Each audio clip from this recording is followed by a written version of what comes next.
Today I'm gonna be putting my R1 stator and flywheel back together. This is the old one, and then this is the old stator. As you can see, it's all messed up.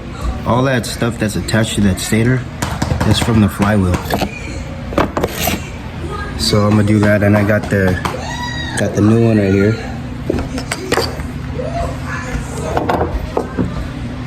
I have the new gasket. Got all the screws over here. And then where's my new flywheel? There it is, there's my new flywheel.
So I finally got the R1 up and running.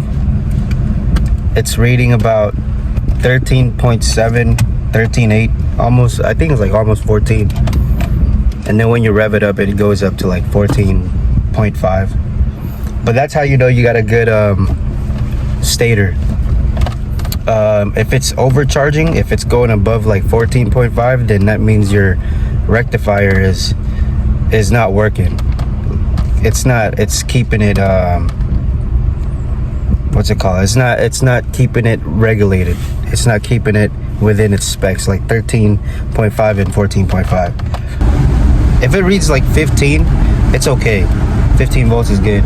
But if it reads like 16 or 17, 20 volts, then that means your rectifier is not working. So you might as well change that. I did have the new stator that I got off of eBay didn't work. It was working, but it wasn't giving enough output for the volts. So I ended up just cleaning up the old one, took off all the gunk that was stuck onto it, and then I just made my own I just crimped the wires, made my own plugs so I could regulate it, or I could put it on the regulator. But I got it up and running, and I'm probably gonna do a little video of how it looks now after it's been washed and everything.